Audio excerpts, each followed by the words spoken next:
He should have ignored her, but he didn't. Because in a room designed for noise, she was the only silence. Natalie Kensington wasn't supposed to matter. Not in a place like this. Not surrounded by tailored suits, quiet deals, and the kind of men who never looked twice at anything that didn't serve a purpose. She was just another presence moving between tables, another face blurred into the background of polished glass and low lighting. But she noticed. Not casually. Not accidentally. Precisely. 3 men. Different entrances. Different timings. Same stillness. The first sat where he could see the room. The second positioned himself where he could see the first. The third didn't look at either of them at all, because he didn't need to. His reflection in the mirror behind the bar showed him everything. A triangle. Calculated. Intentional. And at the center of it. Him. Lucien Hayes. Unbothered. Untouched. Untouchable. Or so he appeared. Natalie's pulse didn't spike. It sharpened. Her mind moving faster than the room around her, connecting angles, timing, posture. Patterns most people would miss. Patterns she couldn't ignore. She checked the clock. Minutes mattered. Because whatever this was, it wasn't random. And whatever they were planning, it ended with him. She should have walked away. Stayed invisible. Let it unfold the way the world always did, quietly, violently, without witnesses willing to interfere. But something in her refused. Maybe it was instinct. Maybe it was training. Or maybe, it was him. Because when Lucien Hayes finally looked up, it wasn't at the men. It was at her. Natalie Kensington didn't move right away. Because once she did, there was no going back. The room continued as if nothing had changed, cutlery against porcelain, low laughter, the soft hum of expensive conversations. But beneath it, she could feel it now. The tension. Invisible. Tightening. 3 men. 3 positions. 1 outcome. Her mind ran through options with brutal clarity. Call security. Too slow, and they wouldn't understand in time. Call the police? And say what? That something felt wrong? Ignore it? Pretend she hadn't seen the pattern forming in real time? That last option lingered the longest. Because it was the safest. For her. Lucien Hayes wasn't her problem. Whatever world he operated in, whatever enemies circled him, whatever danger followed him into rooms like this, it had nothing to do with her. It shouldn't. But then she looked again. At the man near the window, still, watching. At the one in the booth, adjusting, calculating. At the reflection behind the bar, waiting. And finally, at Lucien. Calm. Controlled. Completely unaware. Or pretending to be. Natalie exhaled slowly, her grip tightening around the glass in her hand. This was the moment. The line.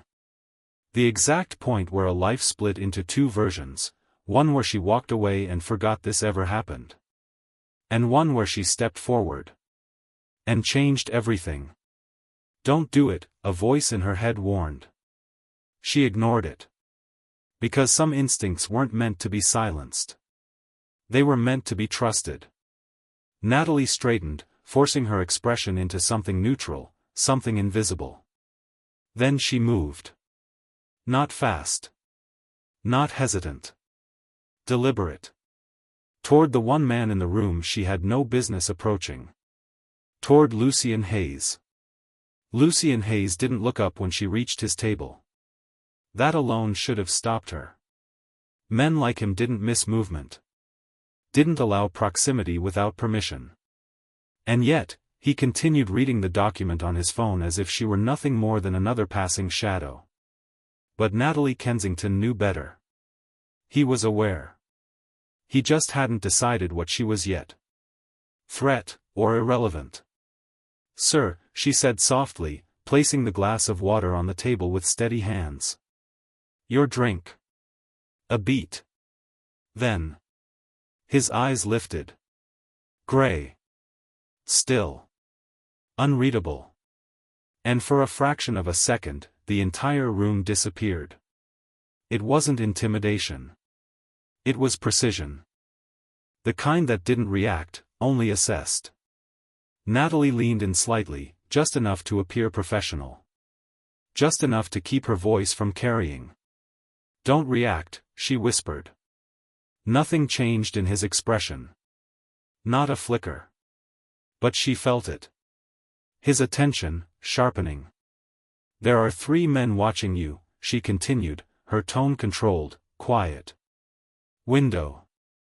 Booth. Bar reflection. Lucien didn't turn. Didn't glance. Didn't acknowledge. He simply reached for the glass she'd placed down, and took a slow, measured sip. "You're very observant," he said calmly. No surprise. No urgency. Just interest. Natalie frowned slightly. That wasn't the response she expected. "They're coordinated," she pressed. "Timed entry. Strategic positioning. Whatever they're planning, it happens soon." Another pause. Lucien set the glass down with precise control, his gaze never leaving hers. "What's your name?" The question caught her off guard. "Natalie." "Natalie," he repeated, as if testing it. Then, quieter. "You just inserted yourself into something dangerous." Her pulse tightened, but she held his gaze. "I already was," she replied. Something shifted. Subtle. Almost imperceptible. But real. Because for the first time, Lucien Hayes looked at her not as part of the room, but as something worth calculating. Lucien Hayes didn't thank her. He didn't panic. He didn't even look concerned. He simply adjusted. Natalie saw it happen in real time. A slight shift in posture. A subtle repositioning of his glass. The faintest change in the angle of his shoulders. To anyone else, it was nothing. To her, it was everything. He'd mapped the room without turning his head. 3 exits, he asked quietly. Natalie blinked. Front, service hallway, emergency door near the restrooms. And outside? 2 main routes. Alley behind the kitchen. Lucien nodded once, as if confirming something he already knew. Then his phone buzzed. He glanced at it briefly, typing a response with calm efficiency before setting it face down on the table again. Still no urgency. Still no fear. Natalie felt it then. The difference between them. She had discovered the danger. He had already accounted for it. In about 90 seconds, Lucien said softly, "This room is going to become very loud." Her stomach tightened. "What does that mean?" "It means," he replied, his voice almost gentle, "you need to listen carefully." For the first time, there was something beneath his calm. Not fear. Authority. "When it starts," he continued, "you go behind the bar. Stay low. Don't move until I tell you." Natalie hesitated. "You're not leaving?" Lucien's gaze held hers. No. Not arrogance. Certainty. And that was when she understood. He wasn't trapped. They were. The front door opened. 2 men stepped inside, sharp suits, sharper eyes, movements too controlled to belong to civilians. Natalie's breath caught. Lucien didn't look at them. But his hand moved. Fast. He caught her wrist. And pulled her down just as the first man reached for his weapon. The illusion shattered. Because Lucien Hayes hadn't been waiting to survive. He'd been waiting. To respond. The first gunshot shattered the room. Glass exploded. Screams followed. Chairs scraped violently against the floor as people dove for cover, panic spreading faster than sound itself. Natalie hit the ground hard, but she didn't feel it. Because Lucien Hayes was still holding her. One hand locked around her wrist. The other shielding her as his body angled just enough to block her from the chaos erupting around them. Everything moved at once. The man at the bar drew first, too slow. A suited figure intercepted him mid-motion, disarming him with brutal precision before slamming him into the counter. The crack echoed louder than the shot. The booth, another weapon drawn. Neutralized instantly. Clean. Efficient. Practiced. This wasn't luck. This was preparation. Natalie's pulse roared in her ears as she pressed against the floor, her breath shallow, her mind struggling to keep up with what she was seeing. Lucien didn't move. Didn't flinch. Even as violence unfolded inches away. He remained still. Controlled. Untouched. Like he'd seen this before. Like this was normal. 30 seconds. That was all it took. And then. Silence. Heavy. Terrifying. Lucien finally released her wrist. "You can breathe now," he said quietly. Natalie realized something in that moment. She hadn't saved him. She had stepped into his world. And survived it. Sirens wailed in the distance. Too late.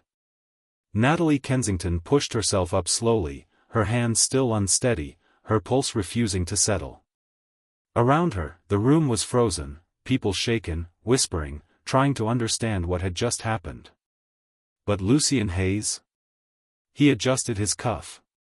Like nothing had occurred. "Who are you?" Natalie asked, her voice barely above a breath. Lucien glanced at her, something unreadable flickering in his eyes.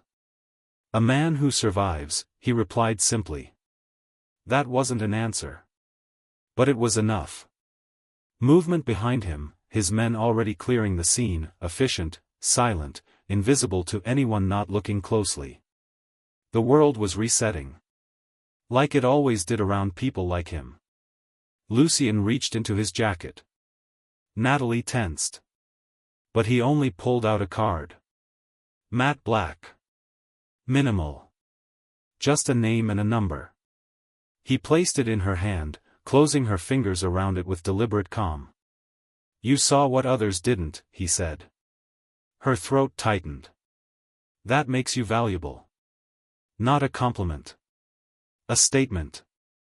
Lucien stepped back, already distancing himself, already leaving. "If you ever find yourself in trouble," he added softly, "call me." Natalie looked down at the card. Then back up. But he was already gone. And somehow, that felt more dangerous than everything that came before. Natalie Kensington didn't throw the card away. She should have. By the time she got home, the city had already moved on, sirens fading into distant noise, headlines reducing chaos into clean, forgettable narratives. To everyone else, it was over. But not for her. Because the moment she stepped into her apartment, the silence felt different. Heavier. Like something had followed her back. She placed the black card on her table, staring at it like it might move on its own. Lucien Hayes. Just a name. Just a number. But it didn't feel simple. It felt like a door. And she knew exactly what was on the other side. Danger.